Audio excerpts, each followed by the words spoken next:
পুরুষের উত্থান ত্রুটি কেন হয়, প্রতিকার কি? পুরুষের লিঙ্গের উত্থান মূলত যৌন উদ্দীপনার সঙ্গে সম্পর্কিত। আর পুরুষের যৌন উদ্দীপনা খুবই জটিল একটি প্রক্রিয়া, যেটির সঙ্গে সরাসরি সংযোগ রয়েছে তাদের মস্তিষ্ক, হরমোন, আবেগ, স্নায়ু, পেশি ও রক্ত সংবহনতন্ত্রের। এগুলোর যেকোনো একটির সমস্যা বা অস্বাভাবিকতার কারণে ইরেকটাইল ডিসফাংশন হয়ে থাকতে পারে। এছাড়া মানসিক চাপ, বিষণ্ণতা বা অন্যান্য মানসিক সমস্যার ফলেও ইরেকটাইল ডিসফাংশন হতে পারে।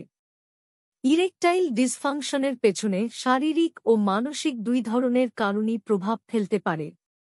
যেমন কোনো একটি অসুস্থার কারণে সাময়িকভাবে যৌন উদ্দীপনার মাত্রা কমে যেতেই পারে। কিন্তু এই নিয়ে আপনি এত বেশি চিন্তিত হয়ে পড়লেন বা মানসিক চাপে ভুগতে শুরু করলেন যে পরবর্তী সময়ে সমস্যা আরও বাড়তে শুরু করল।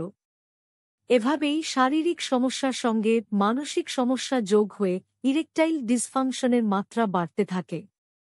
কখন বুঝবেন সমস্যা দেখা দিয়েছে?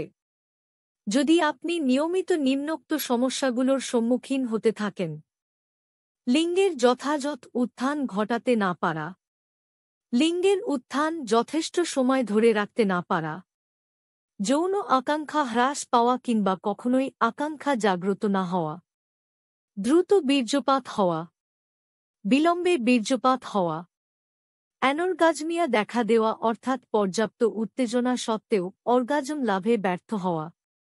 এছাড়া মনস্তাত্ত্বিক চাপ, অবসাদ, দুশ্চিন্তা ও অন্যান্য মানসিক সমস্যা, মানসিক চাপ, অন্যমনস্কতা, সম্পর্কের অবনতি বা অধারাবাহিকতার কারণে উদ্ভূত চাপ, আত্মবিশ্বাসহীনতা ও ভীতি। লিঙ্গের উত্থানের পেছনে মস্তিষ্ক সবচেয়ে গুরুত্বপূর্ণ ভূমিকা পালন করে। মস্তিষ্ক থেকে পাওয়া সংকেতের মাধ্যমেই একজন পুরুষ তার দেহে যৌন উদ্দীপনা অনুভব করতে থাকেন, তার মধ্যে বিভিন্ন শারীরিক পরিবর্তন আসতে থাকে এবং চূড়ান্ত পর্যায়ে তার লিঙ্গের উত্থান ঘটে। কিন্তু মস্তিষ্ক যদি স্বাভাবিক না থাকে, এই প্রক্রিয়ায় তার প্রভাব পড়ে। এ কারণে সৃষ্টি হয় ইরেকটাইল ডিসফাংশন।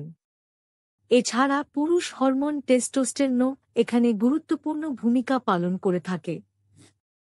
পুরুষাঙ্গে রক্ত চলাচল ও স্নায়ুর স্বাভাবিক কার্যক্রমও এই প্রক্রিয়ার সঙ্গে যুক্ত।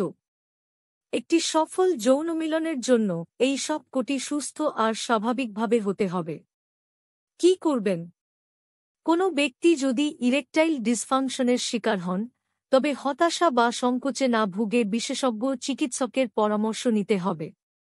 চিকিৎসক সঠিক কারণটি খুঁজে বের করে সঠিক সমাধান বাতলে দিতে পারবেন।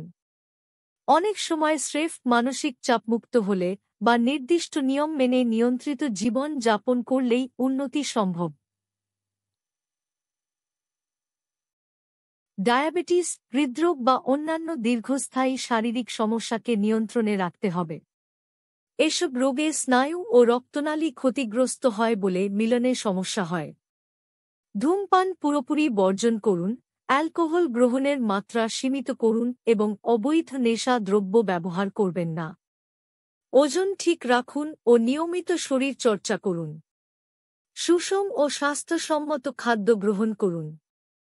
রাতে পর্যাপ্ত ঘুমানো ও বিশ্রাম নেওয়া মানসিক চাপ, অবসাদ, দুশ্চিন্তা বা অন্যান্য সমস্যাকে অবহেলা না করে বিশেষজ্ঞ চিকিৎসকের শরণাপন্ন হওয়া উচিত।